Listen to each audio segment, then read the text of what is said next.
What is going on, everybody? This is your favorite everything, Jr. Wisdom, with another episode of the Atlanta Noir podcast.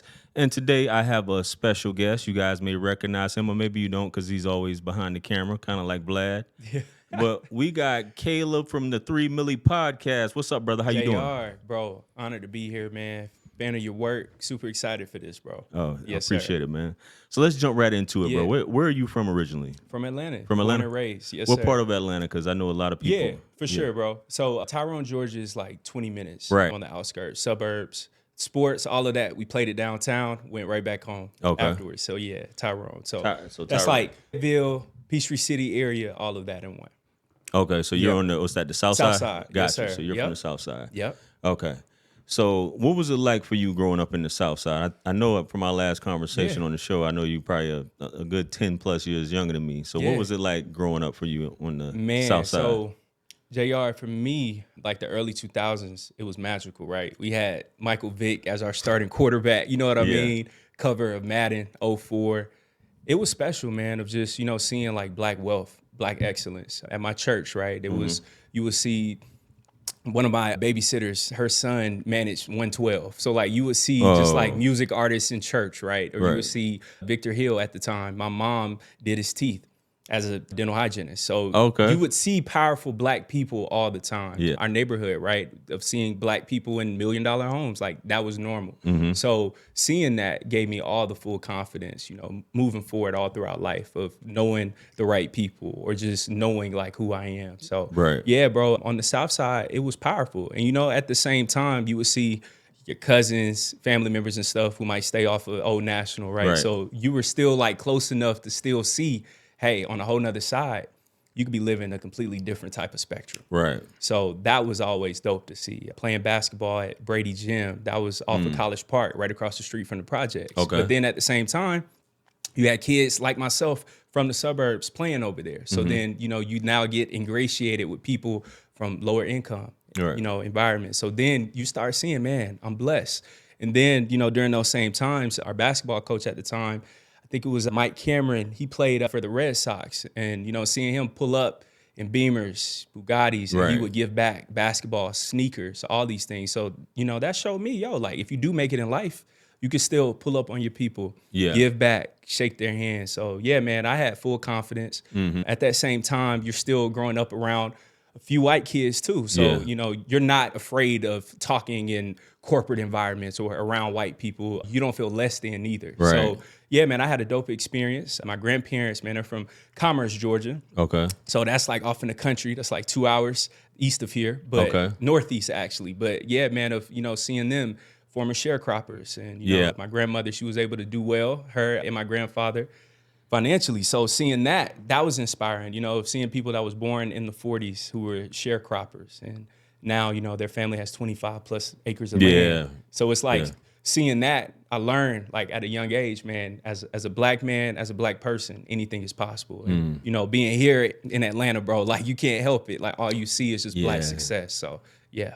Yeah, that's interesting, man, because I saw someone, I can't remember who exactly, they were on a podcast though, it was a celebrity, and they were saying that, Atlanta, not just Georgia, but, because you talk about Atlanta. Specifically Atlanta is the only place as a black person you don't feel like a minority. Talk about it. You know what I mean? Which is ill, and I've always found that interesting as well, being in places where, throughout my travels throughout the world, where, the white man, so to speak, or white person is the minority and everybody else around you is, of color, for lack of a better term. But that's definitely dope, the prosperity and that you can see that firsthand, which where I'm from the South, a little small town in South Carolina where you don't get to see anything anywhere close to that, man. Yeah. But speaking of that though, so what kind of kid were you growing up?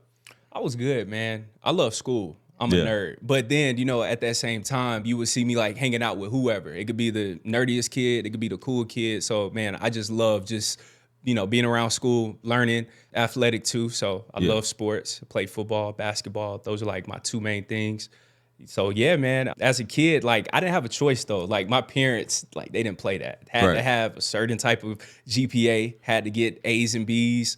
had to, lead in school, lead, by example. Don't, of course, be a follower. Right. Succumb to all the dumb stuff. So yeah, man. And my brother, him being 5 years older than me, that helped out a lot because now you start seeing what to do and what not to do. That's right. And then at that same time, I'm already, of course, learning how to speak to girls because now I have an older brother. Playing sports, I'm playing with guys that's 5 years older than me. Yeah. So then when I'm playing against kids my age, it's easy.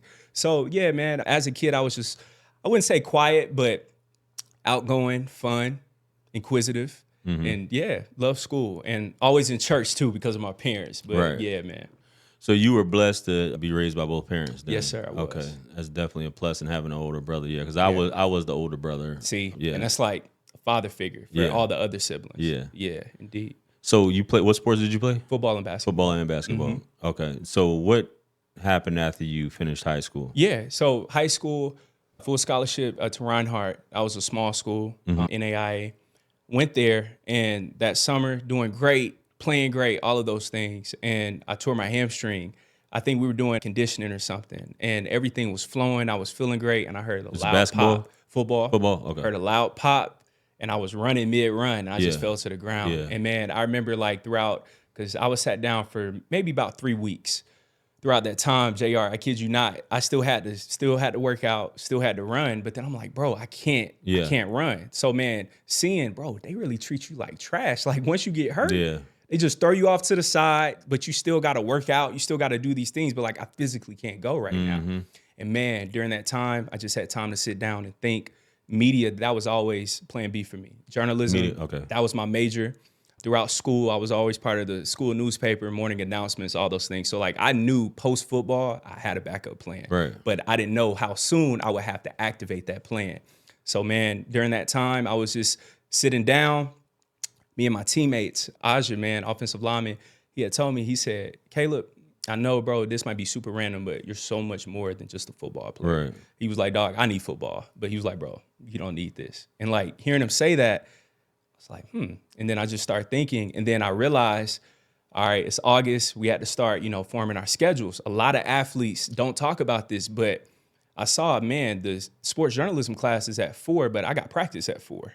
But then at the time, that was the only time for that class. Right. Told my coaches, hey, change your major, sports administration, do that. But then I'm like, what are you going to do with sports administration after college? So then I realized so many classmates did that. Yeah. And then 4 years later, graduate. So man, from there, I realized it's time for a shift. So I talked to my coach, man to man, sat down with him, and I was like, I think I'm done. I think I am. He was like, you sure? You sure? And bro, I promise you, I had no hesitation. And from there, I was able to get all A's my freshman year, locked in and focused. I then transferred Georgia State, right downtown, because bro, I already knew CNN Center right across the street. Yeah. Media's everywhere. You got all the magazines at the time, the platforms, everything. So I already knew. So, from there, moving down here in college, Georgia State, that was the best decision of my life. So, yeah. Okay. So you graduated what year? From college? Yeah. 2019. I shouldn't have asked you that because sometimes, because sometimes I ask people that and they be like, I didn't finish. I'm like, nah. Hey, I finished, bro. I finished. Because I asked one girl that she was like, well, I think I asked 2 girls that on here. They were like, I didn't finish. I'm like, I finished. Yeah. So y'all were. Yeah, so man, my wife now, but at the time, man, me and Sid, she was like my next door neighbor growing up. Her dad, our football coach. Same town, same area, all of that. I was blessed, again, growing up in Atlanta, like there's beautiful women. So like you don't have to, look around, all those things. Sometimes you can just look next door, you know what I mean? Like I know what you mean now. Now. But yeah, man, Sid, she was always there. Our freshman year, I was at Reinhardt, Kennesaw State. Sid, she was there. So it was like 30 minutes apart. After that, Sid, her major, speech pathology, for that program, it had stopped at a certain point at that school. So then Sid, she had to either transfer to state or Valdosta State, correct? Yep. And she chose Georgia State, of course. So, So I was at State my sophomore year. I started there. And then Sid, she transferred her junior year. Got you. So, yeah. So after you graduate, what was next? Man, post-graduation, JR, I thought I had all the answers, right? So at State, honors college, so being there, you're like in separate AP classes. I was over there, media program, still like undergrad at the time. So, I'm thinking like, man, I got all my ducks in a row, right? Fox 5, I have this job lined up. And then 2019, I'll probably say 2 days before I walk across the stage, I get a phone call. Hey, internship program, job program. We've had to shut that down, Caleb. I'm so sorry, all these things. And like, it was paid, everything. And bro, I was heartbroken. Because man, all year, I was like Fox 5, bro. I got that in the bag. However, though, my professor, Christopher Daniel, man, shout out to you, Brandon Peters too. Like, they showed me media isn't just this formal thing, right? Like, you don't have to always do hard news. You got other forms of Black media, especially. So, you know, being able to be exposed around them. And man, one of my mentors, H, he owns Live Hip Hop Daily. His podcast studio. It's been open since 2014. He was ahead of his time. Interned there for 2 years in college. So he showed me all the ropes. So man, after college, I was like, damn, I don't have a job. And I thought I would. You know, I did everything right. Graduated at the top 1% of the 1%. Did this program, studied abroad, did everything that I was told was the right thing. And it still didn't work. So man, in that moment, I realized, bro, I got to make something shake. So at that time, bro, I was so embarrassed, JR. I remember I was working at, it's a spot, well, now it's out of business, Excel Sports World, right after college. I was over the kids' sports and all that stuff. And I'm like, bro, I'm doing something that I'm not even supposed to be doing. And then they promoted me to a manager, supervisor there. So now I'm running this thing and now it's taking all my time. And man, I remember doing that. And then, man, I realized I got to start my own platform. And that's how 3 Million Productions started. And, man, at first, it was me and 2 of my college friends. That's why it was called 3 Millennials, 3 Million Productions. Because I was going to ask you that. Yep. So, man, it was 3 of us total. We had Sid helping us out, had friends filming, all that stuff. But COVID happened, bro, 2 months after a month after we had started. So then we went from filming in person to try to film on Zoom. And then, you know, people weren't being consistent. And then Sid, bro, she sat me down and she was like, man, you got to make a choice. Either you're going to try to keep trying to drag this along or believe in yourself. And, you know, I used to always think I needed co-hosts and all these other things. For sure. So then, man, at that time, we doubled down. Instagram Live, I was doing like 5 interviews a day. And I would screen record those, post it on YouTube. And then, man, from there, we just started growing and growing all throughout COVID. And then, man, we just kept applying pressure. So y'all initially started this in 2020? Yes. Okay. Started this platform. And it was you and 2 other guys. Okay. One guy, one girl. One guy, one girl. Okay.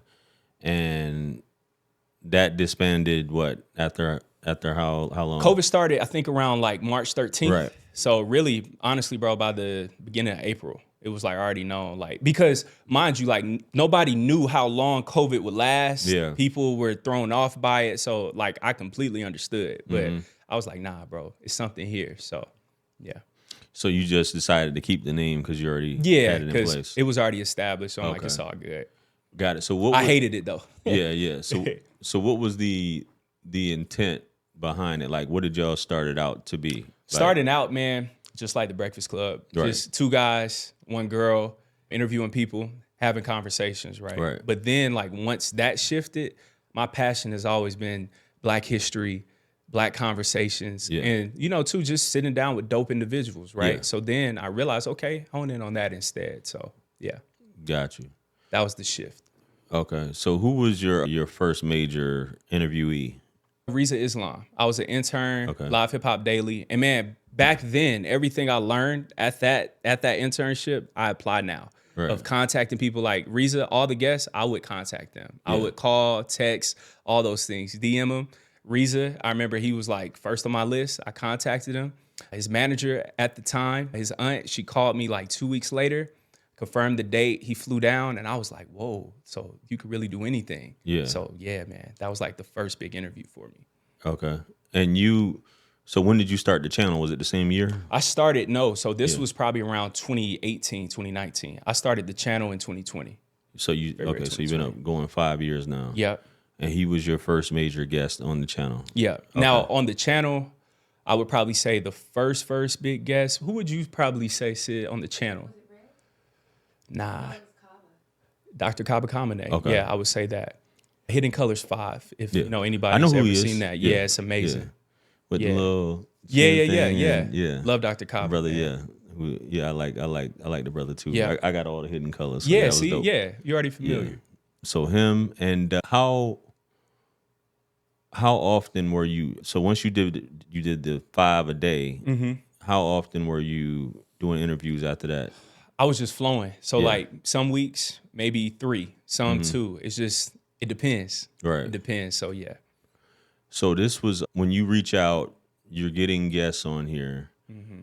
What do you think is the hardest part about interviewing or getting getting guests? Just having them open up that message. Right. That's the hardest part. Everything else, I can seal it from there. Yeah. All I need is just a foot in the door. Once that happens, breaks the ice, here's who I am, purpose of my platform, I would love to have you on. Right. Simple. Like, I'm not trying to sell you anything. I'm not trying to, clickbait you where I'm asking you like off the wall questions. Like, it's truly about having a conversation and having like true dialogue, not just, I'm just trying to, use you to go viral real quick. Right. Yeah. So was this what you were doing? Like, is that your main source of income? Or At the time, no, okay. bro. I was, at the time just working odd jobs. So, Yeah. During that time, post-COVID, it was times I was either working at Amazon or I was working with the same warehouse company for like 3-4 years consecutively. So whether that's me putting in overtime, all those things. Yeah. And then in between that, I had my platform and our studio because we opened up our first studio in 2021. So having that, right? And mind you, all of this is still self-funded. So like, I'm not having private investors. I'm not having, this person believe in me and just drop this. No. It was all money in. Yeah. So I would work my jobs, whether that was overnight, right? Whether I'm working a 12-hour shift, I get off, I go straight to the studio. We might have clients that booked a production set or booked an event. We host them. I'm filming afterwards. So yeah, man, I was doing all of that. Yeah, I asked you that because some people will look at people doing on YouTube or podcasts and just think that, hey, they're just making money doing this, and you can just walk right into this and just be making money. No, you know what I mean? It's a journey, bro. It's a journey. And man, honestly, like the platform is cool, but like our studio, that's our baby. Like I made sure that got popping because that's like brick and mortar. That's physical. Opposed to, something that's like on digital, you could do great one month and then a whole nother month it could change. Yeah. So nah, man, like I made sure that we had something that's actually, building community events, booking that. Cause man, you can make way more doing that opposed to over and over. Now, at the same time, I still made sure to nurture our platform, build it up properly, but not put pressure on it yet of, hey, I have to make this much off of the platform, not out the gate. To your point, it takes time. Right. So for the people who are watching, when you say you make money from the studio, you rent it out?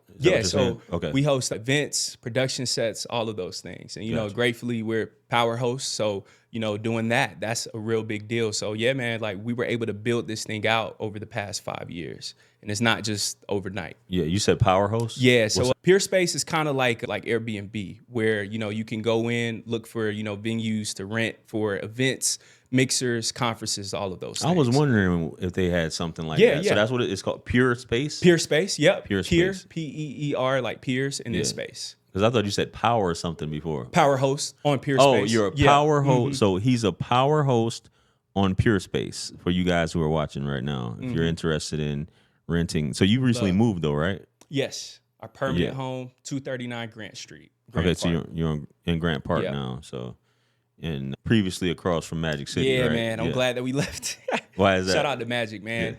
Homelessness. It was too bad. Yeah. Homelessness, crime, all of that. Now I enjoy being in a safe, quiet area. Right. Easy. Parking is easy. Everything's easier. Got you. Okay. That's dope. Yeah. So thank you. So you got this space, obviously, and I know, so you host events and any other, you have a setup for people who want to do podcasting as well? Mm-hmm. Okay, so you offer that. Documentaries, all of those things. Got it. Yeah. Okay. So definitely we'll have that information on there for people in the Atlanta surrounding area who want to book a space that falls under those categories there, So you got, where do you see the platform going? What are you trying to do as far as that, or what do you want to do? Mm-hmm. I don't know if you're the type of person who likes to reveal your plans. Yeah. Hey, it's not top secret, nuclear plans. Well, some people don't like to speak on things. They're like, I don't want to. It'd be crazy. Yeah. I'm like, man, why are you here then if you don't want to talk about it? But yeah, man, our platform, bro, honestly, I'm just doing what we're already doing. Mm-hmm. Powerful conversations about Black history, Black intellectuals, and just everyday folk too. Honestly, man, I'm just trying to give as much information out as possible, good information, scholarly, information that makes you go back, take notes, look things up, research, because I think that's something that's like truly missing, to where Of course, we have everybody giving their own 2 cents on something, but I'm like, where's the facts behind that statement? How can I actually learn from this conversation besides just being entertained? Entertainment is good, but like blend that where it's not just too much crazy stuff going on. Yeah. So yeah, man, just, constantly just having powerful conversations, intellectual conversations that actually like provoke thought opposed to just, oh, that was funny, or, oh, did you see what so-and-so said about this? No. Yeah. Actual substance. Actual substance on that. Yeah, I think that's definitely a good area, even though I know it doesn't get light shown on it too much. Yeah. The thing, we think of Tariq Nasheed off top. Shout out to Tariq, man. Umar Johnson, and the brother that you name, I always mess Dr. his name up. Kaba you good. We can go through a lot of them on here, who talk about that. But talk about Black history or within the diaspora as a whole, which I think is dope because it is a lot of information that people just don't know about. And bro, man, too, like we don't see younger people talking about it. Right. Typically it's this older person that's 40 plus years in. Absolutely. Not, someone that's in their 30s, 40s, 20s. Instead, it's this like highly intellectual. Bro, I'm trying to make it to where a street dude, he could just tap in and learn something. But then that scholarly doctor, he could still watch, learn as well. Oh, yeah. Very important. Yeah. So I noticed something. So you're how old are you? 26? 28. I turn 29 next month. Or 29. Yeah. And I think, was it Pimpin' Ken? Pimpin' Ken, that's my guy, man. he said, I watched the interview where he said that he was saying to you about you and your wife. Oh yeah, and I think that's dope because I say this a lot, for the people who watch my channel. It's very rare that you can get, and it is no offense, that you get a woman, not to say you getting a woman, that you can get a woman to do anything for you, to help you out. She just wants to sit back and look, or you ask her to do something, just simple stuff. She's a real woman. Yeah, just simple stuff. She's like, I'm not doing that. Even if it's to her benefit, like we can make thousands of dollars. And all you have to do is just work beside her. her. You just got to work. All you got to do, you don't got to do all the work. Exactly. And I've given. And I'm not trying to be funny, but I've given that opportunity. I proposed that opportunity. And we had this conversation to a few women, and they're just like, work. I mean, just something as simple as reposting. Just reposting, and they just like, I don't want to do that. Yeah. But you'll get a dude who's not really, and I'm not trying to be funny, not really doing much with his life or not trying to do anything, and she'll go above and beyond to try and get him a job, facilitate and oversee resumes, all this stuff like that for a dude that he's the opposite. And he's still going to cheat on you too. Yeah. So I think I applaud you for that, and especially the fact that you guys have known each other since, childhood. Yeah, which is dope. Which I say a thing where that it can happen, but I applaud it because it's very rare that people don't grow apart over time. And we did, Yeah, man. In college, my junior year, we had broken up. Yeah, but man, during that time, that was so beneficial because then I realized, okay, I might be able to get any girl who I want. Yeah, but then I realized, what good is that? She can get any dude that she wants. Right. But then it's like you realize these people. Not the same. Yeah. So then, bro, I learned quickly, like, nah, I'm cool. So, man, our senior year, we got back together, and that was the best year of my life at the time. Like, I was so focused in school. I was focused outside of school, all of that, because now, like, I had to be that way. Yeah. And, man, now, like, being married, like, my schedule, I take that so seriously. Like, I make sure that I'm doing this on time. I'm efficient now because I got to get back home. Like, I don't have time just to be hanging out, anymore, just being around. So, man, that keeps you focused. But, dog, you wasn't lying about, having somebody that works right beside you, man. I'm blessed, but, yeah, like, I just think that people don't understand that as a couple, y'all got to build together. It's not this finished product all the time. A man, he's not going to be this finished product. Your woman, she's not going to be this finished product. But like y'all have to be truly invested in each other. Right. That's the problem. Instead, everybody's trying to get something out of the deal opposed to actually seeing you at your fullest potential and vice versa. Instead, I need you to pay all the bills, or she might say, I need you to do da-da-da-da-da. Yeah. And now everybody feels pressure opposed to, you want to see me win, I want to see you win. What can I do? Yeah. But instead, everything is all performative. That I like that. It's all performative. Yeah. And there's a lot of men, and I'm gonna ask you a few more questions about this because I think it's very interesting. Because there's a lot of men, I don't think because we talk about not wanting to be married, or, you know, you could catch a L. Yeah. It's so many terrible things as a man that could happen. Yeah. But I think ultimately, if a man had a situation like you two have, you know, he's I'm chilling. He's good. Like, for what? You know what I'm saying? You know, so Yeah. I think that's ultimately what it boils down to, because it's just like, I think a lot of men, they want to have that, but it's just like, it's so rare to actually get it. You know what I mean? And To discipline be on the too, same- dog. A lot of dudes, they gotta start practicing more discipline too. Yeah. That's the problem for us. Like my generation, you know, seeing cats that's 28 and younger, they ain't even going to the gym consistently. Yeah. They not praying consistently. They're not working on their business, their finances. Some of the odd jobs, like, bro, working that molded me, right? But now, bro, these dudes, they don't even want to have to work at that warehouse. Yeah. Even if you have to pay your bills for now. But instead, I ain't gonna do that. I'm gonna play the game, or I'm gonna stream, or I'm gonna do this, I'm gonna smoke. So it's like, you know, seeing that has to change too. Ourselves. Right. Yeah. Yeah, discipline is, though. I think that I have kids in their 20s, right? Mm-hmm.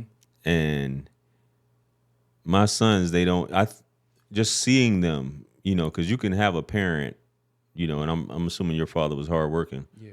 You can have a parent who's hardworking, but that doesn't mean that it's, you know, It's even gonna if you do talk, translate. even if you do talk to them and they see you and you're like, yo, you know, I think you have to have it in you, man. You do. You know, you have to have it in you. And I think parents do play a part, but you still have to have it in you, because you do have some millionaires, billionaires, We see it all you the know, time. that, and their kids don't really turn out like that, man. And for me, for example, I come from a little dirt road in a small town, and bro, I was like, I got to get the hell out of here.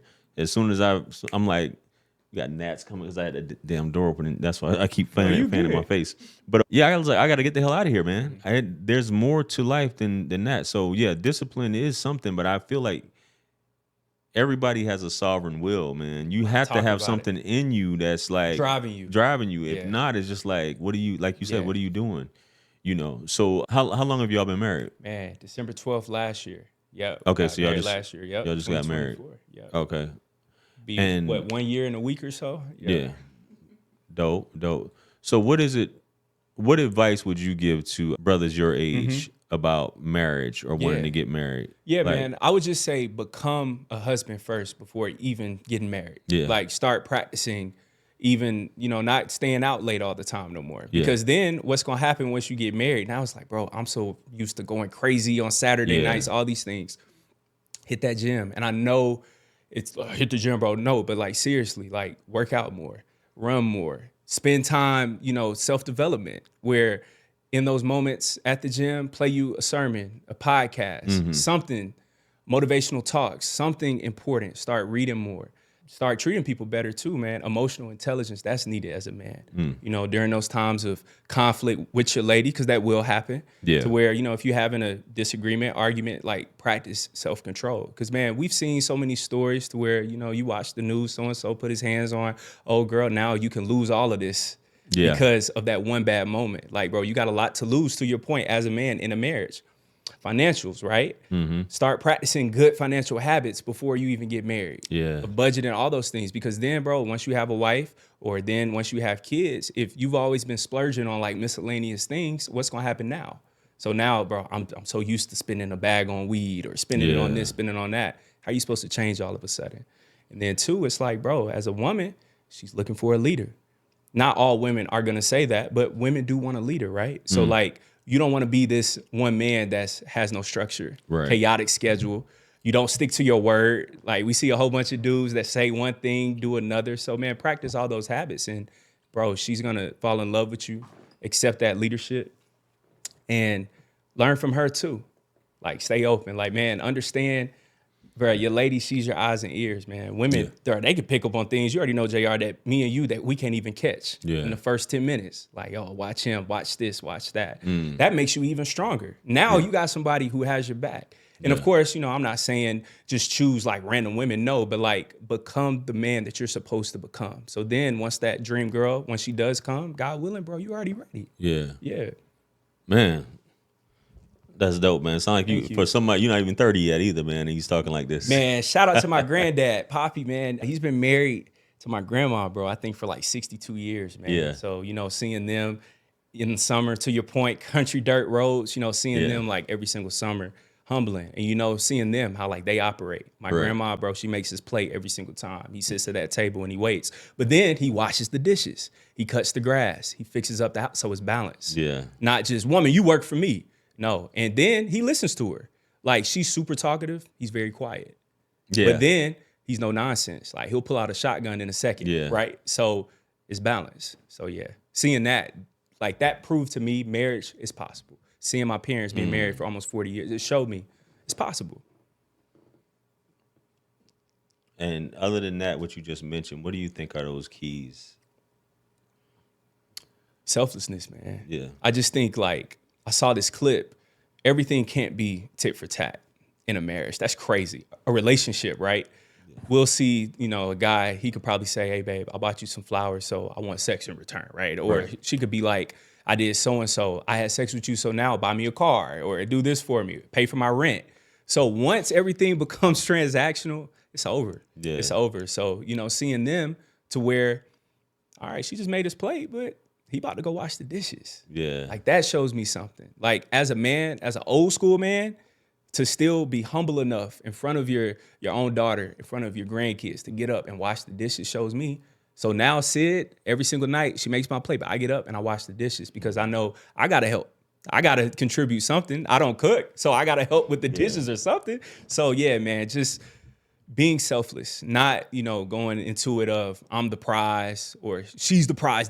We're both the prize. Like, let's chill. We're both the prize. Because here's the thing. If she stepped out on you, you would be heartbroken. If you stepped out on her, she would be heartbroken. Y'all would be effed up, right? So clearly she's valuable and clearly you're valuable. So it's like everybody has to understand that we both bring something to the table. And it's not just authoritative rule or I'm in control and this is my only thing. I just think it takes partnership, give and take.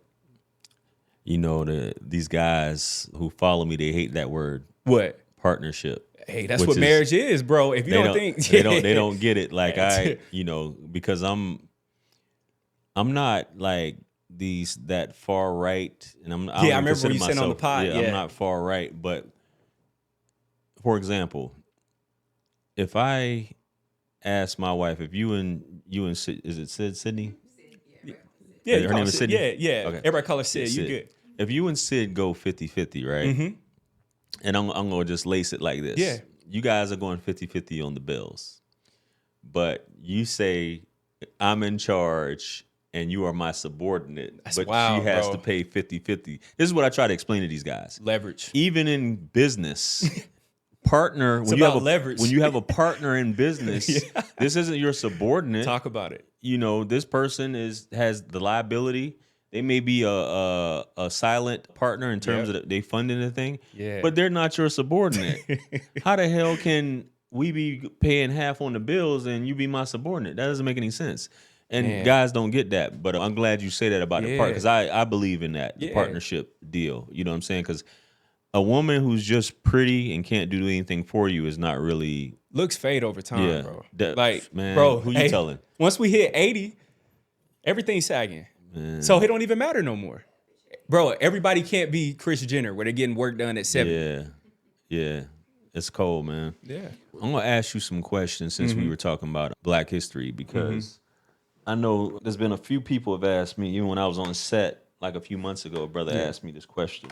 Sad card too, man. I saw that on your story, man. bro. That's dope. Yeah, congrats. Man. It's coming, man. You're gonna see me on your movie screen here soon, man. Biggest movie star on earth. Talk your talk. Yeah. Like I got interviewed by the biggest movie star on earth. Yeah. But a young lady I was dating one time, she asked me this question in reference to the Black community and where we're at right now.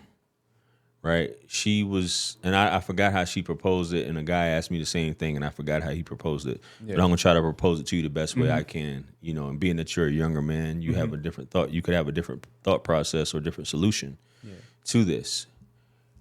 As far as the collective with Black people in America, how do we come to a point where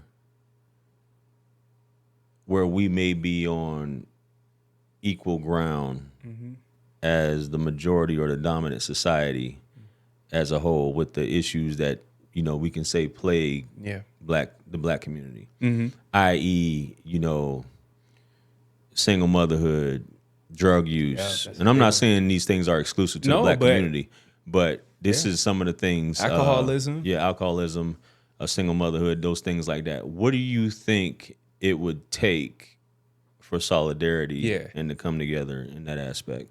First of all, bro, that's a powerful question, man. Two things I think, though.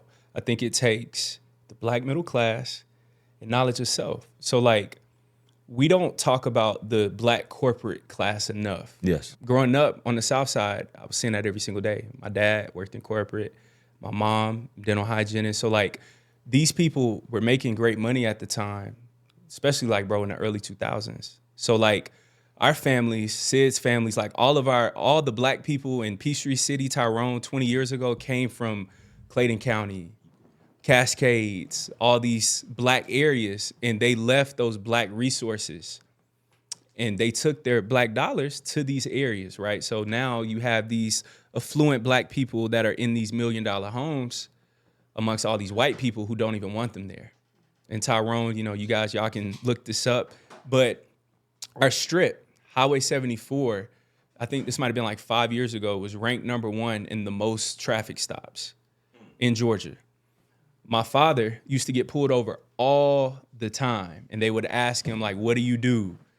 And how can you afford this? And all these other things. I've had friends that's been arrested on that same highway strip. Straight A students, like all these things. Right. So seeing that, I'm like, bro, we're living in a predominantly white area. Our neighborhood is all black middle class, upper middle class, all these things. But it's white police officers, it's white teachers teaching your black children. Yeah. So then I've realized our generation, the kids from these parents, now all of us are moving back to downtown, midtown, all of that. So then I realized, man, that was a waste. What was the point? All the parents have sold their homes, moved to Florida, other states. So I'm like, imagine if those parents brought up the property value in Atlanta. Yeah. Like in Atlanta itself, in Cascade, Collier Heights, these black historic areas, Grant Park, right, used to be black. Summer Hill, that used to be black. Yeah. Woodruff Park, now it's called, certain spots, it's called South Downtown now, and the World Cup is coming next year, right? During the Super Bowl, I saw homeless people get packed up in a van and drove off during the Super Bowl in 2019. So I'm like, bro, imagine if our parents would have stayed in those black areas and brought up that property value. That changes the black community overnight. Yeah. But we don't talk about that enough. Our athletes, that changes the black community overnight. OBJ, bro, he was just saying 100 M's, bro. What does that cut? I'm like, what? 100 million? 60 million? Crazy. And he was like, wild. Well, technically 60 million after taxes. Bam, 60 million liquid. That changes. But instead, we spending it in the wrong places. And then our kids, right? If you don't know who you are, I walk around thinking I'm just I'm just a thug, right? So now I'm perpetuating these same stereotypes because I'm told that's all that I can be. Yeah. I don't know when I'm opening up my textbook and it's saying that my history starts in 1619 as a slave. Yeah. Out the gate as a kid, what's the first thing? Oh, I don't like history. As a servant. Not a slave. Indentured servant. Indentured, you came, immigrants. No, they were immigrants. Right, immigrants. That's what it is now, yeah. Come on. So out the gate, day one as a child, first grade, kindergarten, I'm learning that I come from slaves. Right. And my history starts right there. Then the people who do have the money in the black community feel like they aren't black. That's, again, here in Atlanta, we got to have that conversation. Like, we don't talk about enough our black elites, they drop the ball. There's no reason in Atlanta, areas like Grant Park is all white now. And now we had to fight just to be there. But we're third, fourth generation Atlanta. And now you got people from Arkansas that's moving to Grant Park, white people, right? And you can only imagine their perspectives coming from Arkansas. Right. Jerry Jones is from Arkansas, guys, just for you guys to know. Little Rock 9 happened in Arkansas. So take your guess with that. So now we have these transplants coming into the black Mecca, taking it over. So it's not even the black Mecca no more because we got worried about just making this. Right. So now, what do we do? So to your point, JR, downtown, we should not have black homeless people just walking around. Even a Magic City. Magic City makes way too much money every single night. to have homelessness outside? That's a conversation that we got to have. Why are you not cleaning up for Sipes Street? Brotherton, why are you not cleaning up those streets? Yeah. You've been doing business there for 40 years at this point. Who owns Magic City? Magic. Oh, yeah. Clean that up. Way too much homelessness. No excuse for that. You got millionaires, multimillionaires coming every single night. If they could throw money at butt naked booties, buy some clothes for the homeless people outside. Make sure that they're housed. Why not do that? So it's like, we're at a point now, JR, like we have no more excuses. And that's coming from me. Like, yes, I get it about the white man, all these things. That is correct. But a city like Atlanta, there's no excuse. Right. None. All of this could change overnight. But certain black people love being in a certain position. Yeah. And then they know, like you said, an equal playing field means I'm not the special chosen token anymore. So now I'm no different than JR. He's a millionaire now too. So now I can't flex on you no more. Now I can't, have certain friends and be at certain parties that you can't go to. You're right there with me. Exclusivity. Yeah. And that's what they've always sold us, especially here. That's everything. Yeah. On the planes, Yeah. Everybody wants to have something up on someone else. You're right. Especially us, which of course roots back to slavery psychologically of I have to be something. But why does you being better, progressing mean that I have to stay down? Yeah. And it's not crabs in a barrel like how they try. No. Our problem is the black elite, they don't care enough. And once they get those riches, I like my money more than my people. That's what it boils down to. That's interesting because they're saying that there is no racism when there's money involved at a certain level, allegedly. Yeah, once you make a it's certain there. amount of money, It dropped because, case in point, right? How many billionaires we have at this point? It's so many. Michael Jordan. Yeah. Why haven't we seen him do more in the black community? And yes, he opens up clinics, things like, but see, all of that's performative. But then our problem is of saying, where's so-and-so? Where's this person? Yes, y'all are right. But at the same time, we got to do it for ourselves. Have to do for self.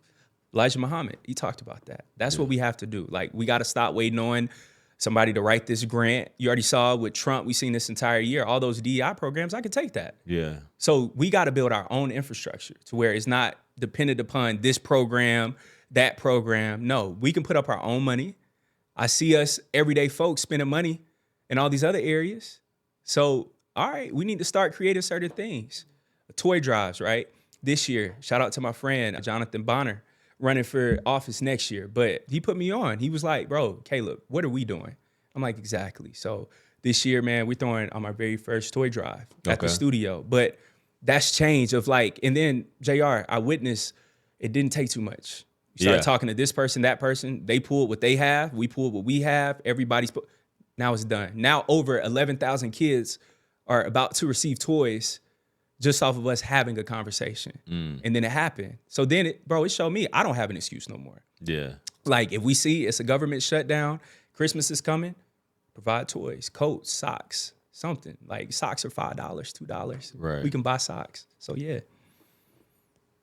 So do you think when you were talking about homelessness, because I know this is a big thing, while you were talking, that the thought came to my mind about, I think Carlos Miller said something about, did you see that, what he said about? Nah, I haven't seen it. He was on a reality show, and I think Tamar was on there too. And they were talking about it, and he was like, I don't give a damn about homelessness. That doesn't have anything to do with me. That doesn't affect me.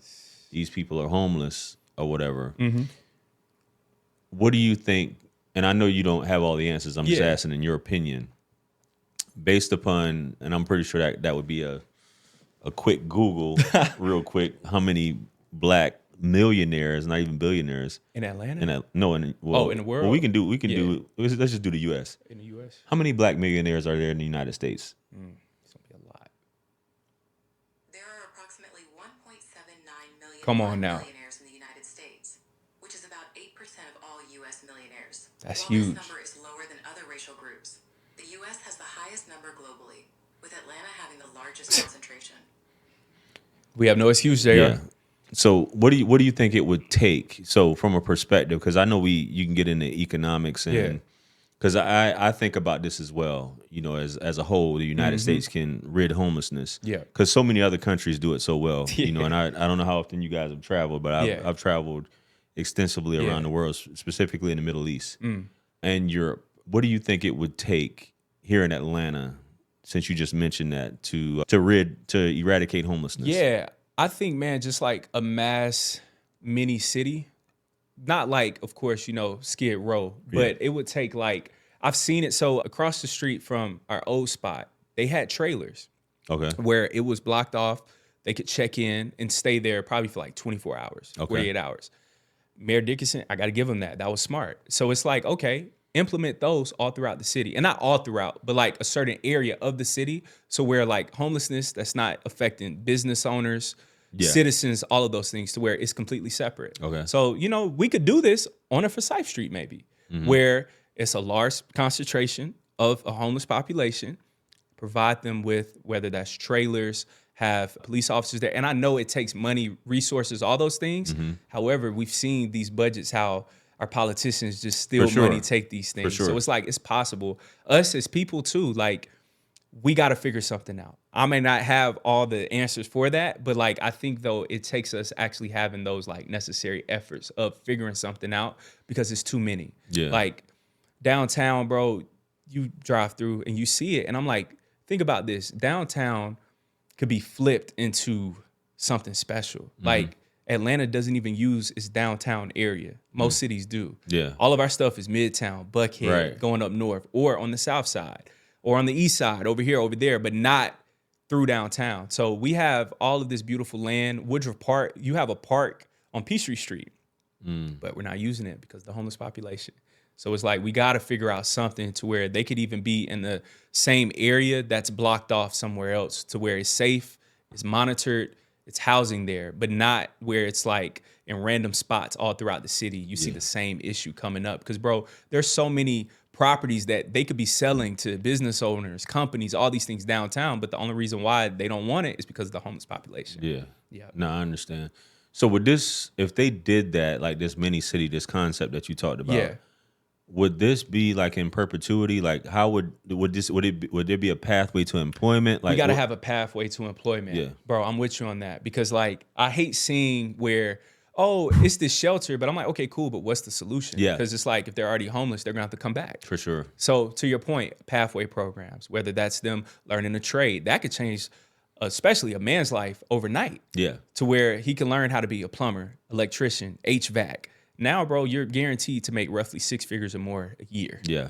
Out the gate with a trade, opposed to having to go to college. You go there for 4 years just to hope to get a job. Here's a trade. Here's this program, jobs, all of those things. And two, bro, it's the churches. Man, our black churches, they don't do enough. Because honestly, that's something that they should figure out. Like, why aren't churches open all the time? Only on Sundays? Only on Wednesday and Sunday? Just to collect money and then close the doors? Yeah. That's a problem. And man, here in Atlanta, it's a church off of every corner. For sure. So if I see all these homeless people, all of that, y'all need to be feeding them, housing them. Pathway programs, implement that at the church. All these things, man, is possible. I just think it takes us actually sitting down as a collective to find a real solution, opposed to, temporary Band-Aids, just to fix it real quick, photo op, pat them on the back, keep it pushing. Yeah, I agree. I think, there's a lot of stuff, but I feel like we do, as the United States, we do a lot of things so well. Yeah. And that's one of those things that just shouldn't be, because it's, again, and I'll just name off some places. Germany, I think Norway, a lot of those, most European countries, but Germany right off top, I know. UAE, there is no homelessness in UAE. You're not even allowed to have a beat up car. You know what I mean? If you got a dent in your standard. car. There's a standard in that like city. that. Yeah. You know what I mean? And I know that as people, as many minds, brilliant minds that we have, and I never hear, and the reason why I asked you that question, because I never hear anyone ask any black thought leader that question or those questions that I asked you. And I think it's very important to that, because you can talk about, okay, the black man in America is only 60 years old, if you will. Yeah. So, which is the same age as most African countries, if you think about it. Most African countries have only been free since the 60s. Yeah. So we got this whole diaspora here in the world where we are concerned about, you know, people overseas when you should be concerned about. I'm not telling you who you should be concerned about, but at home we have prioritize citizens prioritize first. here in the States. I'm just talking about even with black people being concerned about black people overseas. Yeah. But here, I don't hear, unless I'm just not tuned into a lot of them, but I do watch a lot of content involving that. I never hear that question come up. Like, what's the resolution to this, you know? And I think what you said was dope, and I get that goes along the lines of what Elijah Muhammad used to talk about back then, is completely separating, which is, I feel like, you know, because people get into, and I'll get your thoughts on this as well. People get into, you know, it's controversial though. Yeah. MLK, what he did set black folks back. Yeah. You know, what's your thoughts on that? I don't believe that to be true. Reason being is most people only know I had a dream, right? Right. Not where do we go from here. I encourage most people to look up that speech. Yeah. In that speech, he breaks down everything that most black people want to fight about today. So I just feel like, again, that's propaganda, right? Because the same people that killed Martin are the same people that gave him a holiday. It tells you that he was only about peace, all these other things. But, you know, like most black folk understand, man, King, he's from Auburn Avenue. Yeah. Same strip where we got Maynard Jackson. Maynard Jackson, first black mayor, right, here in Atlanta. Then from there, his grandfather, John Wesley Dobbs, he was a power kingmaker in the early 1900s. So it's like understanding that King comes from that. Yeah. And yeah, you know, we can critique, point things out, but at the end of the day, the work, the consistency that he put in, most people are just doing this. For sure. Man, we talking about somebody that was going to college at 15. Yeah. Talking about Morehouse, all these things. And yeah, of course, you know, you could talk about integration, all of that. But at the end of the day, we never got to see him evolve. He died at 39. Most black leaders never make it to 40. You feel what I'm saying? Yeah. So like Malcolm, he didn't make it to 40. No. So 37. like, I can't be disrespectful and, you know, say, oh, he messed us up. And I get it of the quote, I fear I led my people into a burning building. Right. Sure, of course. But it's like at the end of the day, his intentions, it was pure. And the work that he put in, he was assassinated because he was talking about economics in the end. Oh, yeah. Poor People's Campaign, showing up to Washington, D.C. with white workers, black workers, setting up tents in the Washington Mall where he just gave a speech at, showing, all right, if your country's supposed to be so great, you're supposed to have all this money, why are your people this poor? Couldn't have that happen. So then, of course, he was assassinated. So it's like, we didn't get to see him do that. Reparations, he talked about that, picking up our check. They don't show those clips too much. Yeah. So yeah, man, King, he was about that life, bro. And man, he used to talk to street dudes all the time. And see, these are the stories that's like so important. Like Dr. King used to be at the pool halls, Auburn Avenue, with the dope boys, talking to them. That's where he was getting his protection from sometimes. Was the Corner Boys and things like that. In Chicago, it's a famous story. He pulled up to the pool hall. He's playing and saying, hey, if I win, you got to show up to my speech tonight. Yeah. To the biggest, baddest vice lords. And he won. Yeah. So it's like he was a cool dude, relatable, all those things. So yeah, man, I feel like King sometimes he just gets thrown away, and I don't like seeing that at all.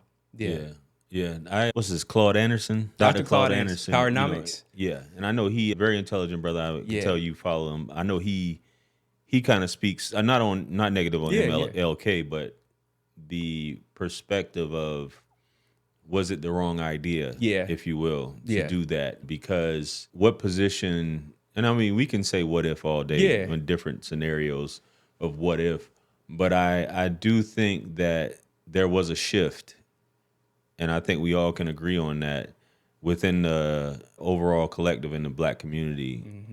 Once, you know, that civil rights, the Malcolm X, the MLK, and going into the 70s, there was a dramatic shift in terms of Superfly came. The black household. Yeah, it changed, man. With that happening, as opposed to the solidarity that may have been there before.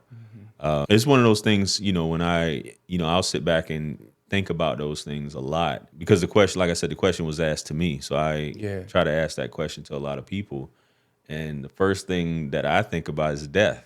You know what I mean? And they want you to. No, what I think about is, I think, you know, and I know this is going on YouTube, but I think in order for anything, any kind of change, I mean, it's either separation or death. when it comes down to it. And when the young lady asked me that, I said that, you have to be, first there has to be solidarity. Everybody has to be on the same sheet of music. Like, this is what's going to happen. We're going to police our neighborhoods. We're not going to allow this, which is a detriment, to run freely in terms of drugs, which we know is going to be one of the biggest culprits that's affecting the family. Yeah. We're not going to allow this. This is what's going to happen. And I think the Nation of Islam tried to incorporate a lot of it. That's why I kind of respect the Nation of Islam, because they do have these things, and they have brought a lot of black folks from out of the darkness based off their principles and things like that, in terms of having a family unit. But as far as just being able to be where you're raising generational wealth, where a lot of these things that we discussed earlier are no longer, or very minimal, almost like tribal, if you will, where, hey, if you do this, this is what's going to happen. If you do this, this is what's going to happen, as opposed to, turning a blind eye to certain things. That's why, I was just asking, but it's one of those things, I guess, you invent in your mind, a vision that you think. I think about that, dog, all the time, man, because it's like King wanted integration, but instead we got assimilation. Right. Where you're not coming to my black-owned business. I'm coming to now your white doctor. Correct. Your white this is correct. Mechanic. Your white this. And then, bro, another thing, the highway system, right? So now, if you've noticed, y'all can look this up, in every major black commercial area, they built a highway over it. So then white people and travelers would stopping by there, exchanging commerce. Auburn Avenue, if you look up, it's a big highway right over Auburn Avenue. That was richer than Black Wall Street, and nobody talks about that. It was known as the richest Negro street in the world, and now they built a highway right over it. Now it's homelessness. Now it's all these things. So then all that changes. So yeah, it was assimilation instead of integration. Yeah, because that is one thing that what you mentioned in that is as clear as day. Like, I think from my observation, and this is from me even being a realtor. Oh, so you especially know. Yeah. No, what I'm saying is, black folks, as you just said, they don't care who they go to for services, whether it be dental. I think Paul Mooney said that in a joke. Yep. We don't care who fixes our teeth, as long as you can fix the teeth. Straight up. You know what I'm saying? On some shit like that. But white folks and other races are not like that. Just like when in real estate, like I'm in real estate, right? And this is something I noticed like within the first year or two. And I told this to my broker, who was a white man. White folks don't go to black realtors. It's very rare that you see that happen. Point. Yeah, they don't go to, point. And that's just one thing. That's just real estate. We're not even talking about banking or anything else. We're just talking about real estate. I guarantee you, if you talk to any black realtor around here, I'm pretty sure 99% of their clients are black. That's interesting. You know what I mean? You will never see, it's very rare that I've ever seen. That's why there's a glass ceiling when it comes to certain things because of that. You know what I mean? But black folks aren't like that. Black folks will go to anybody to do anything. It does, that's why when they talk about the dollar circulating within 24 hours or whatever, or less than 24 hours in the community, because it's not really a thing, And I wish it wasn't like that, even with voting. What's your thoughts on voting? Man, I used to be anti-voting, bro. I would say I was that way since like 20.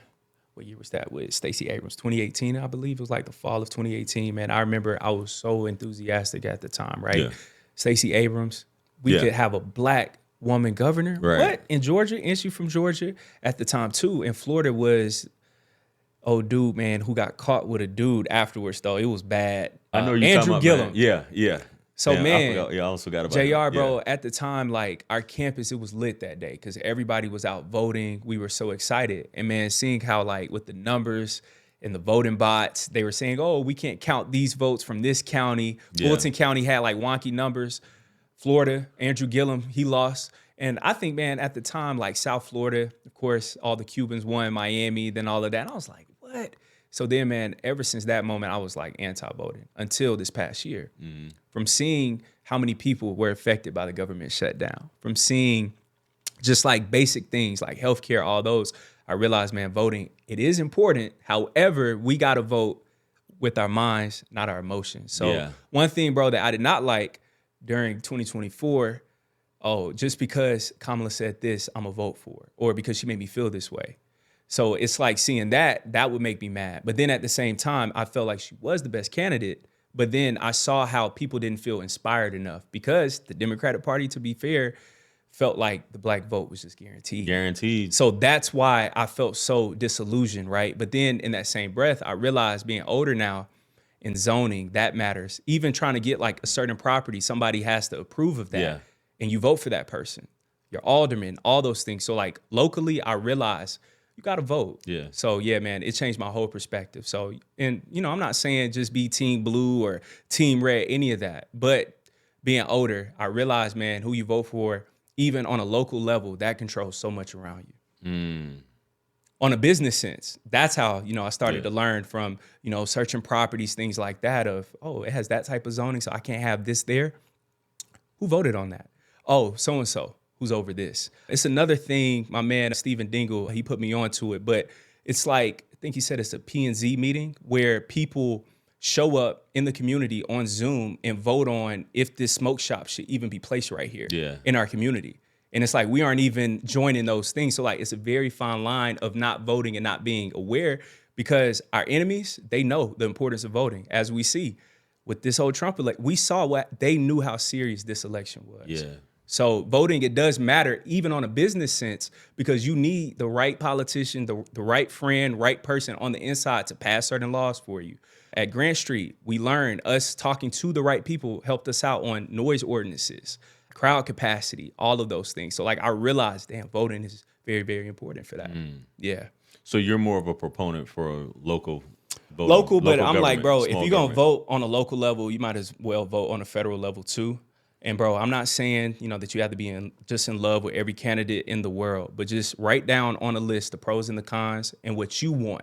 And if that person aligns with that, then okay, cool. But two, I think us as a people, we got to start talking and start actually having like real demands for our vote instead of just voting just to vote.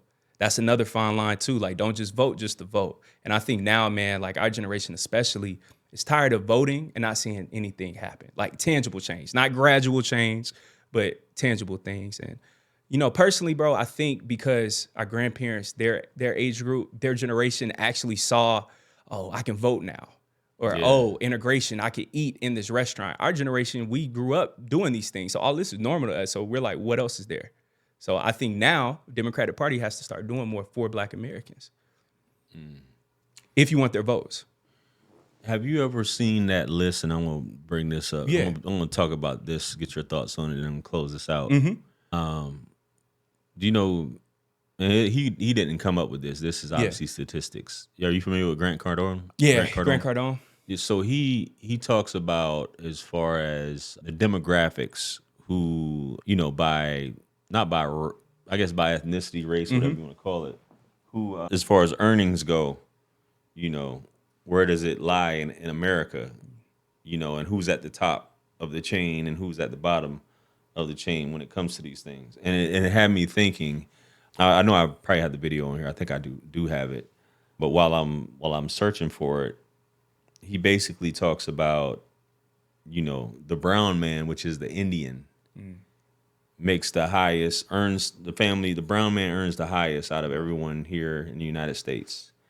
And the Black and Hispanic are like at the bottom. The white man is like somewhere in the middle, right? You have I think the Chinese and Jewish, and then you have a few other people after that.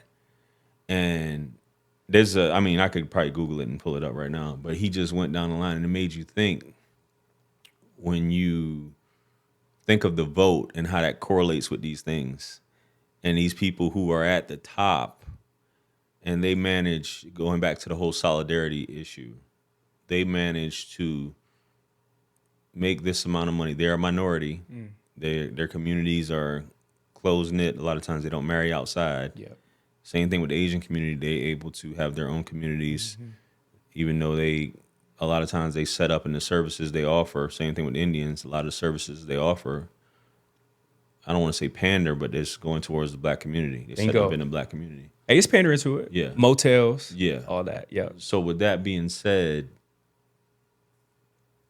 I really don't think that their voting power affects anything, but they're still thriving. You see what I'm saying? Yeah. What's your thoughts on that?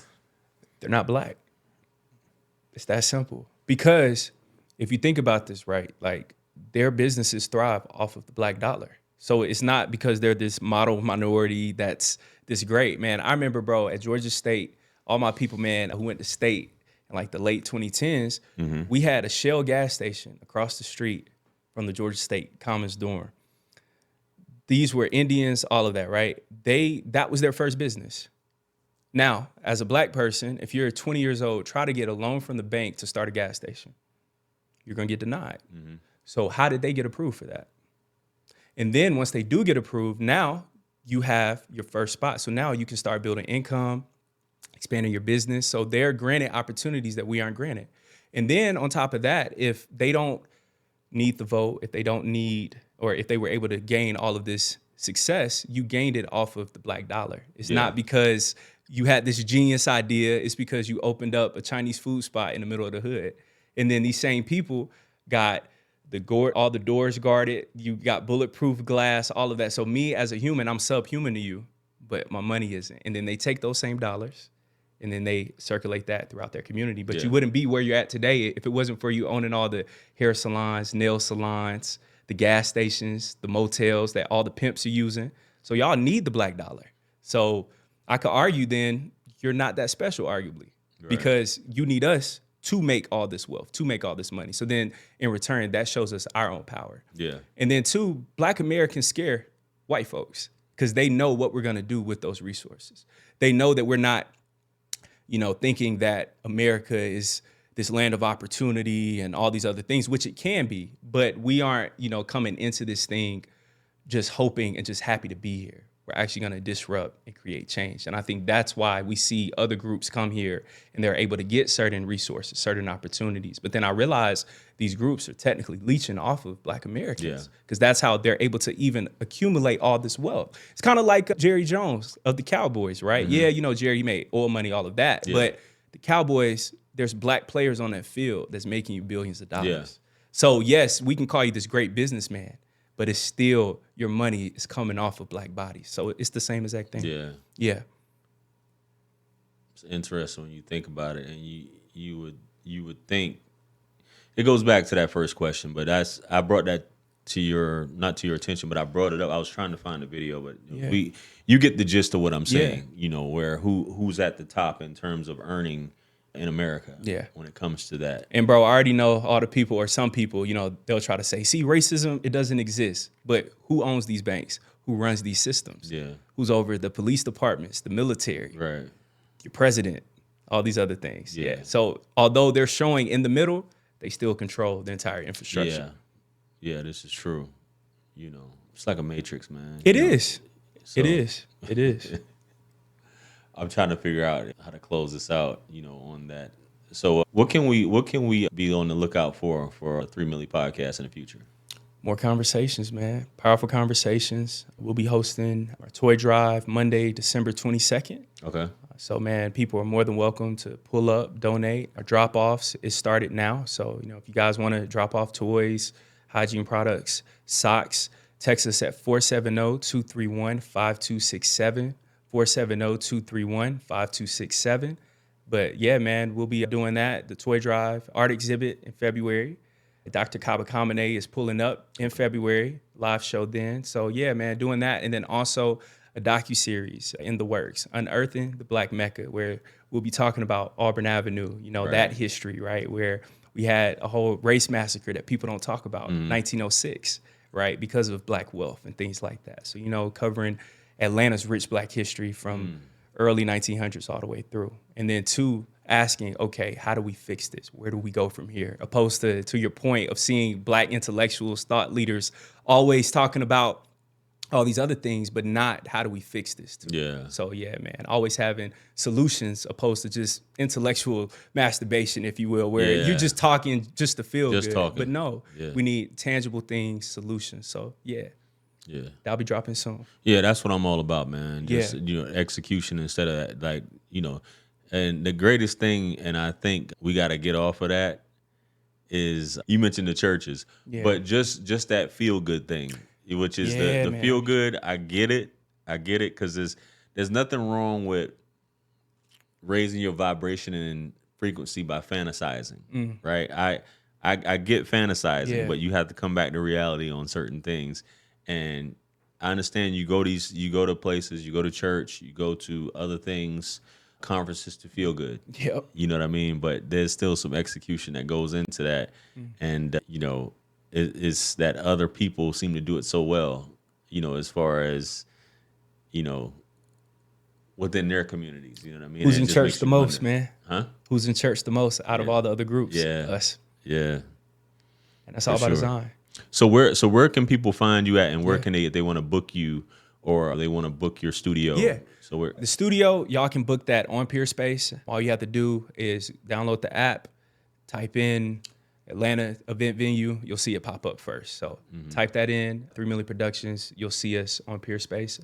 3 Milli Productions, number 3, space MILLI, space in between that, Productions. Y'all can follow me at 3 Milli Caleb. Our platform, the podcast is at 3 Milli Pod, and then our studio is at 3 Milli Productions. So y'all can check us out on there. Again, our toy drive, y'all are more than welcome, man, to pull up on the 22nd, 470-231-5267. So yeah, let's make it happen. Gotcha. We'll have all that information in the description of this video as well for you guys to check out Caleb and the 3 Milli podcast. And, that information, the phone number as well, and the location to drop off and whatnot. And with that being said, man, it's been a pleasure, man. Appreciate Likewise, you pulling dog. up. Hey, man, I appreciate you always. Thank you. And make sure you guys like, share, comment, and subscribe. Follow 3 Milli Podcast. Check out the links in the description. Much blessings and abundance. Stick around for the next videos. It's going to pop up on the screen below. That's where I'm going to see you guys at. It's your favorite everything. This is Wisdom. I am the best. Let's run it up to 1 million. Yes, sir. Quit playing with me. Peace.